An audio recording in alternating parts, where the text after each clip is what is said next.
Hello students, good morning. I welcome you all on my YouTube channel. This session is for class 10th and now the students of class 10th are happy that I am giving you the sessions मैं देने लगा हूँ. आप लोगों को कैसा लग रहा है, समझ में आ रहा है नहीं आ रहा है, कमेंट बॉक्स में ज़रूर लिखना. Yes sir, we are able to understand whatever you are teaching us. ठीक है, and your session are very fruitful for us. तो अगर ऐसा है, ज़बरदस्ती नहीं बोल रहा हूँ, I am not coercing you. ठीक है, तो ये कोर्सिव एक्शन नहीं है. आपको अगर अच्छा लग रहा है तो प्लीज़ ठीक है कमेंट बॉक्स में ज़रूर लिखना, और अगर कोई प्रॉब्लम होती है तब भी लिखना. ठीक है, दोनों कंडीशन में लिखना. नेक्स्ट आ जाओ.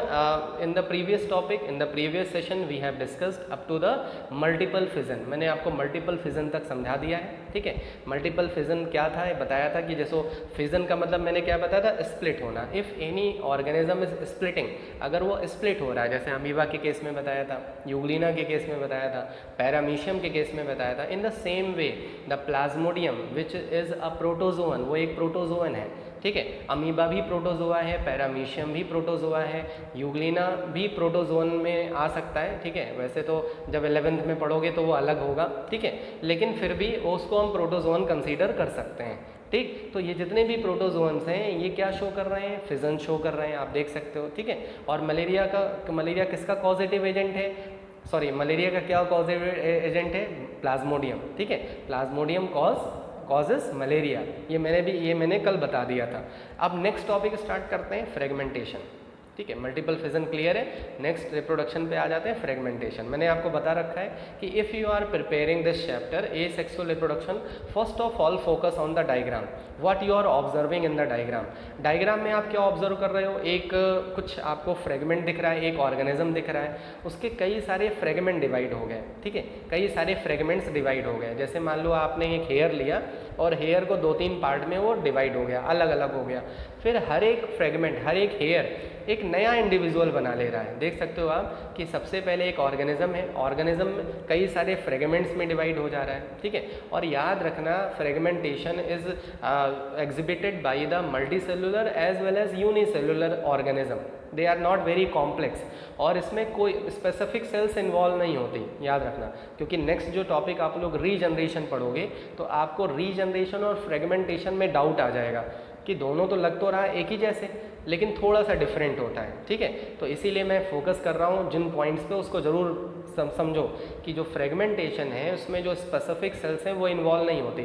मतलब कहीं से भी सेल्स, कहीं से भी फ्रेगमेंट्स डिवाइड हुए और वो न्यू इंडिविजुअल में डेवलप हो जाता है. ठीक है, इसका नाम फ्रेगमेंटेशन पड़ा क्यों, क्योंकि इसमें फ्रेगमेंट्स अलग अलग हो जाते हैं. ठीक है, और each fragment grow into the new individual. अब आपने इसको देखा कहाँ पे, you have seen this example, this phenomenon in the pond. अगर आपने पॉन्ड देखा होगा तो पॉन्ड में जब बारिश होती है तो सबसे पहले थोड़ा सा ग्रीन कलर का होता है, लेकिन धीरे धीरे पूरा पॉन्ड ग्रीन होता चला जाता है. ये आपने ऑब्जर्व किया होगा कि पूरा पॉन्ड ग्रीन होता चला जाता है. पता है क्यों, क्योंकि वो रैपिड मल्टीप्लिकेशन किसकी वजह से हो रहा है, स्पाइरोगायरा, फ्रेगमेंटेशन हो रहा है वहाँ पे. तो स्पाइरोगायरा एक पॉन्ड एल्गी है. जो पॉन्ड में जो एल्गी होते हैं उनको हम स्पाइरोगायरा बोलते हैं, और स्पाइरोगायरा एक पॉन्ड एल्गी है. उसमें कौन सा प्रोसेस हो रहा है, फ्रेगमेंटेशन. इसीलिए आप देखते हो कुछ ही दिनों में, रेनी सीजन में कुछ ही दिनों में जो पॉन्ड होता है, या कहीं पे भी अगर स्टेगनेंट वाटर है, वाटर अगर ठहरा हुआ है तो पूरा वाटर ग्रीन होता चला जाता है. आगे बात समझ में. ठीक है, अब देख लो फ्रेगमेंटेशन क्या है. In some simple organisms reproduction takes place by breaking their bodies. उनकी बॉडी क्या हो जाती है, ब्रेक हो जाती है into small pieces. Each of these pieces is called a fragment. हर एक पीस को क्या बुलाते हैं, फ्रेगमेंट बुलाते हैं. और वही फ्रेगमेंट किस में डेवलप हो जाता है, न्यू इंडिविजुअल में. That's why this process is known as what, fragmentation. An example, green alga. फिर से मैं बता दूं, here the specific cells are not involve. यहाँ पे कोई स्पेसिफिक सेल्स नहीं होती जो फ्रेगमेंटेशन शो करती हैं. क्लियर है, तो इस तरह से फ्रेगमेंटेशन बहुत ईजी है, बहुत आराम से समझ में आ गया होगा. ठीक है, after that if you will read NCERT, अगर आप अपनी NCERT में फ्रेगमेंटेशन के बाद का टॉपिक पढ़ोगे ना तो वो थोड़ा सा तुम्हें समझ में नहीं आएगा. वहाँ पे क्या दिया हुआ है कि these are the simple process, fragmentation, fission, these are very simple process. आप देख रहे होगे फिजन में भी क्या हुआ, बस ऑर्गेनिज्म हुआ, ऑर्गेनिज्म के न्यूक्लियस स्प्लिट हो गए, साइटोप्लाज्म डिवाइड हो गया और न्यू इंडिविजुअल बन गया. ठीक है, और एक चीज़ और याद रखना, अगर कभी भी ये क्वेश्चन कोई पूछे कि which reproduction is just equal to cell division, कौन सा ऐसा टाइप ऑफ रिप्रोडक्शन है जिसमें just equal to cell division होता है, तो वो फिजन होता है अमीबा में। अमीबा का जो फिजन है वो जस्ट एकदम सेल डिवीज़न है। जैसे अमीबा में जैसे फिजन हो रहा था, सब first of all the nucleus divide, then that is followed by the division of cytoplasm. In the same manner the cell also divide. तो ये क्वेश्चन मेरे अभी दिमाग में आ गया, तो उसको नोट कर लेना कि सेल डिवीज़न अगर कभी भी कोई क्वेश्चन आ जाए कि which mode of reproduction is just equal to cell division, तो that is what, fission. An example amoeba. ठीक है, तो इस तरह से फ्रेगमेंटेशन क्लियर हो गया, फिजन भी समझ में आ गया कि ये सब क्या है, सिंपल प्रोसेस है। Simple process are we can say that opted by the simple type of organism. ये जितने भी सिंपल प्रोसेस हैं ये सब सिंपल ऑर्गेनिज्म ऑप्ट करते हैं। Why the complex organism does not go for this simple process. जो कॉम्प्लेक्स ऑर्गेनिज्म है वो सिंपल प्रोसेस के थ्रू रिप्रोडक्शन क्यों नहीं करते? अगर देखा जाए तो जो सेक्सुअल रिप्रोडक्शन है वो बहुत कॉम्प्लेक्स प्रोसेस है, लेकिन फिर भी ऑर्गेनिज्म सेक्सुअल रिप्रोडक्शन परफॉर्म करना ज़्यादा प्रेफर करते हैं। क्यों? क्योंकि सेक्सुअल रिप्रोडक्शन में वेरिएशन आता है। ठीक है, जो जब आप एनसीईआरटी में वो पैरा पढ़ोगे तो उसका कंक्लूजन यही है कि because there is a variation in the sexual reproduction, that's why very complex organism does not opt the asexual reproduction. वो ए सेक्सुअल रिप्रोडक्शन प्रेफर नहीं करके वो कौन सा रिप्रोडक्शन परफॉर्म करते हैं? Sexual reproduction. ठीक है, despite of its complexity, sexual reproduction बहुत कॉम्प्लेक्स प्रोसेस है, despite of its complexity the organism go for the sexual reproduction. ठीक है, नेक्स्ट आ जाओ, यहाँ इस पिक्चर में क्या दिख रहा है? जैसे ये पेन है, अब इस पेन को मैं अलग अलग कट कर दूँ। ठीक है, अब तुम कहोगे सर हमारे भी बॉडी पार्ट में बहुत सारे पार्ट ऐसे कट हो जाते हैं, तो क्या न्यू इंडिविजुअल बना लेगा? ठीक है, हमारे हेयर बढ़ जाते हैं, हम हेयर सैलून में जाके बार्बर से हम हेयर को कटवा लेते हैं। ठीक है, तो वो भी तो रीजनरेशन है, वो भी क्या है? रीजनरेशन है। क्लियर है? तो रीजनरेशन वैसे देखा जाए तो it is not a mode of reproduction. अगर मोड ऑफ रिप्रोडक्शन तो होता तो क्या होता? पता लगा हम अपनी फिंगर काटते हैं, उससे एक नया इंडिविजुअल डेवलप हो जाता है, एक नए विष्णु से डेवलप हो जाते हैं, क्लोन बनने लगते हैं।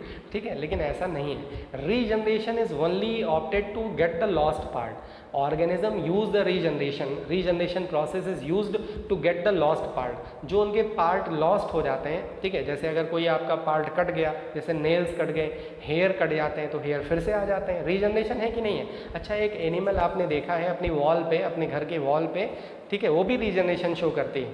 सबने सुना होगा लिजर्ड की tail, the tail of lizard. ठीक है, if the lizard is in the threat of any enemy, अगर उसको लगता है कि कोई एनिमी है, ठीक है, उसको दौड़ा रहा है, कोई पीछा कर रहा है उसका, तो वो क्या करती है? अपने टेल को छोड़ देती है। तो उसका जो प्रीडेटर होता है वो टेल में, अरे ये क्या छूट गया, ये क्या छूट गया, तब तक लिजर्ड निकल जाती है। ठीक है, लेकिन क्या टेललेस लिजर्ड होती है हमेशा? नहीं, उसकी टेल फिर से रीअपियर हो जाती है, रीजनरेट हो जाती है। तो बताओ लिजर्ड रीजनरेशन के थ्रू रिप्रोड्यूस कर रही है? नहीं। हमारे बॉडी में हेयर और नेल के थ्रू रिप्रोड्यूस कर रहे हैं? नहीं ना। तो रीजनरेशन क्या है? Is a process, it is not a mode of reproduction. वैसे देखा जाए तो इसको हम मोड ऑफ रिप्रोडक्शन कंसीडर ही नहीं करते। फ्रेगमेंटेशन को हम कंसीडर करते हैं। देख सकते हो इस डायग्राम और उस डायग्राम में सिमिलरिटी है। फ्रेगमेंटेशन में भी कुछ ऐसा ही ऑब्जर्व किया आपने, वहाँ पे पीसेस थे, यहाँ पे भी पीसेस हैं। ठीक है, लेकिन डिफरेंस क्या है कि रीजनरेशन में ज़रूरी नहीं कि ये वाला पार्ट ग्रो ही कर जाए, ये वाला पार्ट ग्रो ही कर जाए। हो सकता है कोई पार्ट ग्रो हो, कोई पार्ट ग्रो ना हो, लेकिन फ्रेगमेंटेशन में ऐसा जरूर होगा।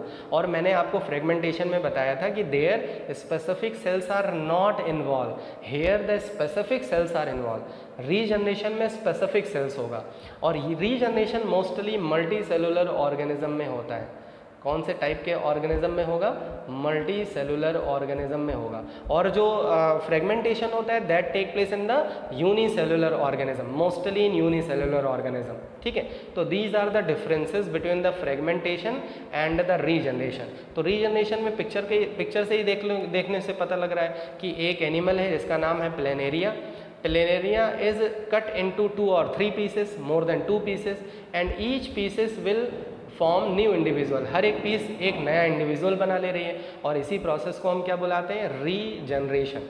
समझ में आ गई बात? ठीक है, तो इस तरह से फ्रेगमेंटेशन और रीजनरेशन देख सकते हो।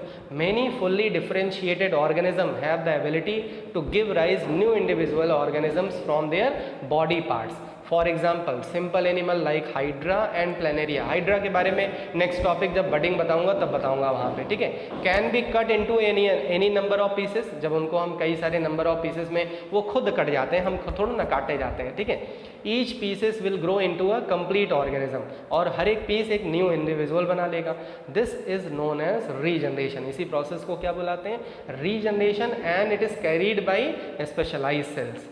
However, regeneration is not same as the reproduction. मैंने आपको बता दिया पहले ही। Since most organism would not normally depend on being cut, अब वो डिपेंड थोड़ा ना रहेंगे। अब प्लेनेरिया केवल इसी पे डिपेंड थोड़ा ना रहेगा कि हम कट हो जाए तभी रिप्रोड्यूस करें, वैसे भी रिप्रोडक्शन शो कर सकता है, लेकिन कट हो गया तो ठीक है, नहीं हुआ तो कोई बात नहीं। बात समझ में आई? ठीक है। तो इस तरह से we can not consider the regeneration fully as a type of reproduction, लेकिन क्योंकि कुछ ऑर्गेनिज्म परफॉर्म करते हैं, that's why we are learning है। यहाँ पे हम लोग इसलिए इसकी स्टडी कर रहे हैं। बात समझ में आ गई? ठीक है। तो इस तरह से आपको मैंने 2 प्रोसेस और बता दिए। अब बस आपको स्पोर फॉर्मेशन पढ़ना है, ठीक है। एसेक्सुअल रिप्रोडक्शन में आपको बडिंग और स्पोर फॉर्मेशन पढ़ना है। उसके बाद एसेक्सुअल रिप्रोडक्शन कंप्लीट होके हम वेजिटेटिव और टिश्यू कल्चर के बारे में डिस्कस कर लेंगे, ठीक है। तो 2 या 3 दिन में आपके एसेक्सुअल रिप्रोडक्शन पूरा कंप्लीट हो जाएगा। और मैं अभी से ही बता दे रहा हूँ, आपको 2-3 दिनों के बाद आपको हिबिस्कस फ्लावर की ज़रूरत पड़ेगी, ठीक है। तो इसीलिए सब लोग हिबिस्कस फ्लावर ढूंढना स्टार्ट कर दो कि 2-3 दिन के बाद आपको हिबिस्कस फ्लावर आपको साथ लेके बैठना पड़ेगा पढ़ने के लिए, ठीक है। तो पहले से ही बता दे रहा हूँ, इसलिए तैयारी कर लो। अभी से तोड़ मत लाना, अगर है तो ठीक है, अगर नहीं है कहीं तो देख लेना। हाँ, एक हमारे पड़ोसी हैं, उनके यहाँ हिबिस्कस होता है, ठीक है। तो उसको सुबह लेना है कि शाम को लेना है, कि मांग के लेना है कि तोड़ लेना है, ठीक है। ये आपके ऊपर डिपेंड करता है। लेकिन आपको 2-3 दिन के बाद जब मैं सेक्सुअल रिप्रोडक्शन इन फ्लावर पढ़ाऊँगा तो उसी के थ्रू पढ़ाऊँगा, ठीक है। तो I am completing session and stay at your home, stay fit and don't forget to press the like button. Like button पे जरूर प्रेस करना, that encourage me, and comment box में लिखना yes sir we are able to understand, ठीक है। तो stay at your home, stay fit, stay healthy. जय हिंद, जय Bharat, love you, good bye.